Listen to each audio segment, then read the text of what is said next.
How's it going, guys? Welcome to today's video, and before I get started, I just want to say a big giant thank you to everyone who is watching. 1,000 whole views on my previous video, which may not seem like much, but honestly that was a number I never expected to get to, at least this early on.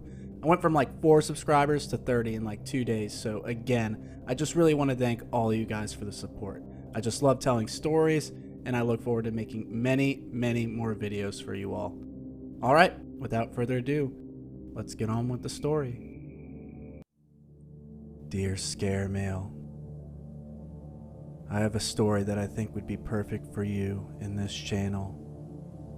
I used to work as a security guard at a cemetery here in New Orleans about 8 years ago. Trust me, I know what you're thinking.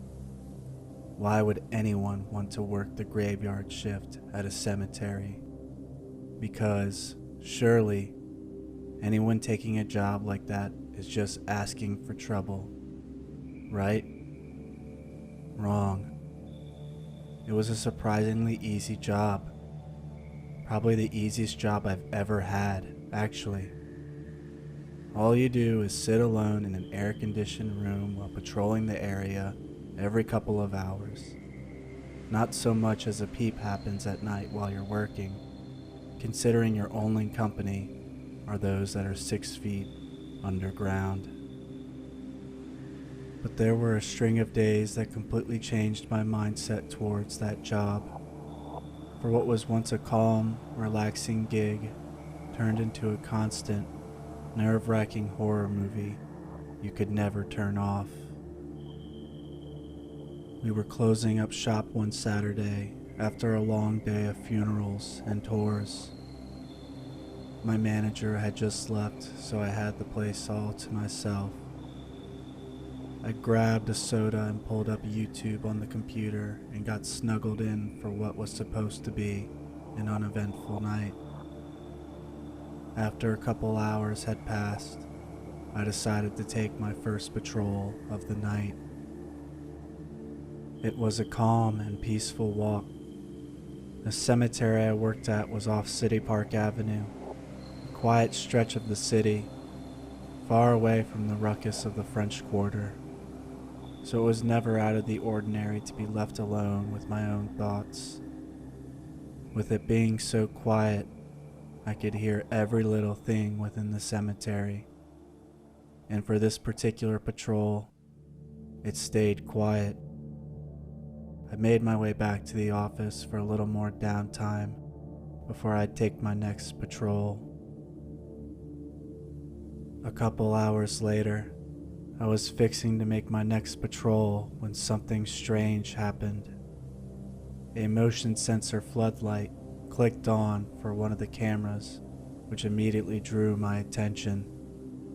I focused on the monitor, and what I saw sent my heart into my stomach. A dark figure could be seen coming down the walkway the camera was surveilling.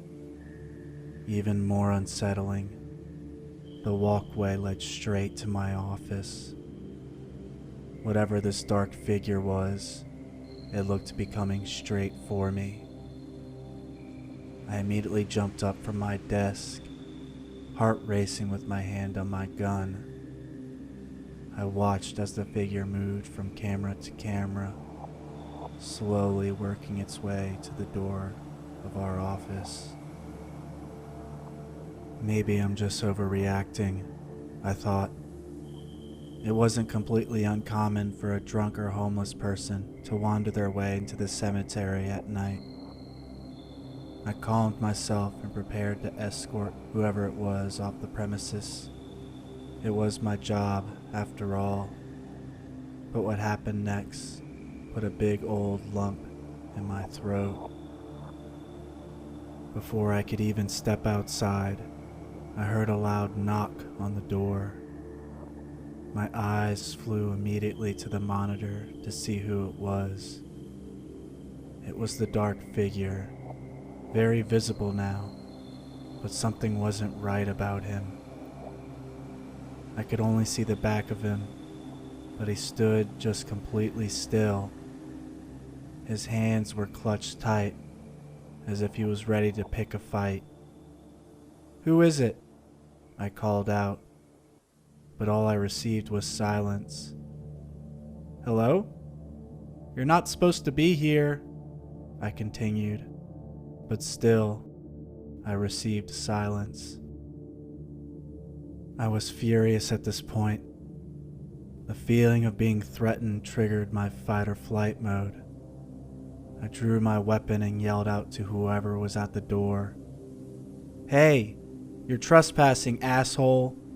If you don't leave, I'm going to have to call the cops." Even after the outcry, I was met with an eerie silence.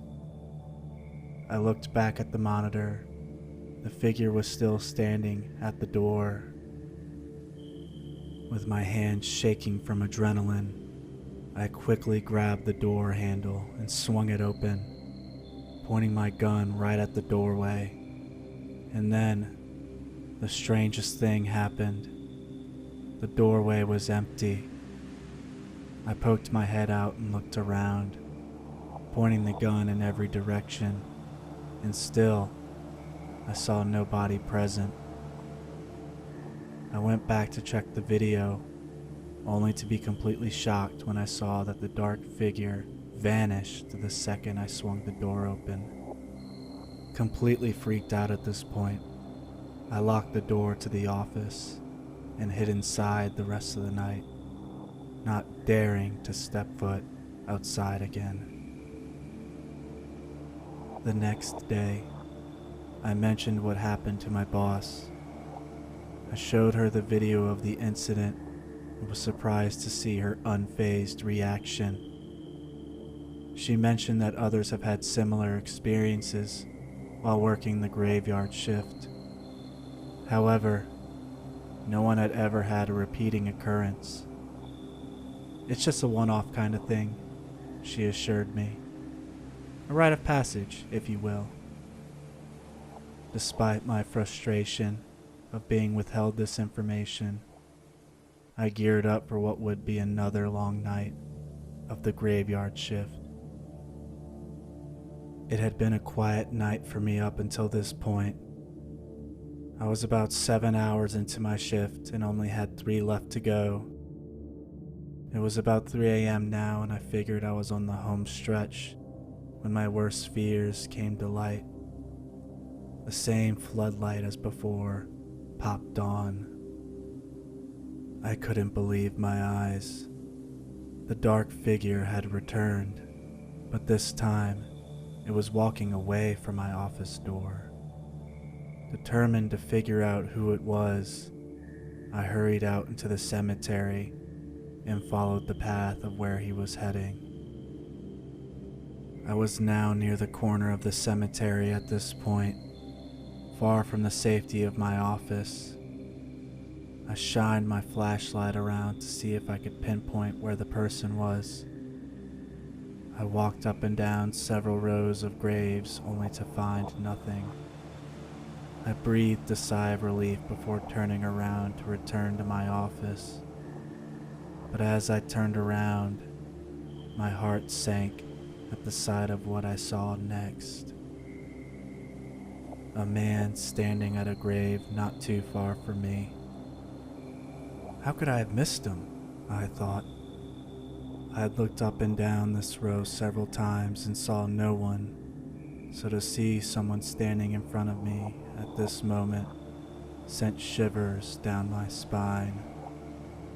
"Hey!" I called out to him. "You can't be here.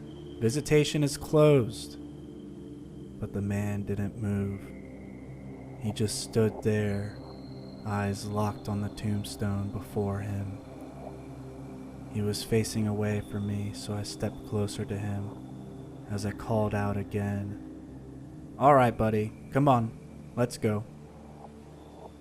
Suddenly, he turned to face me, and at that moment, I realized that this was no ordinary man.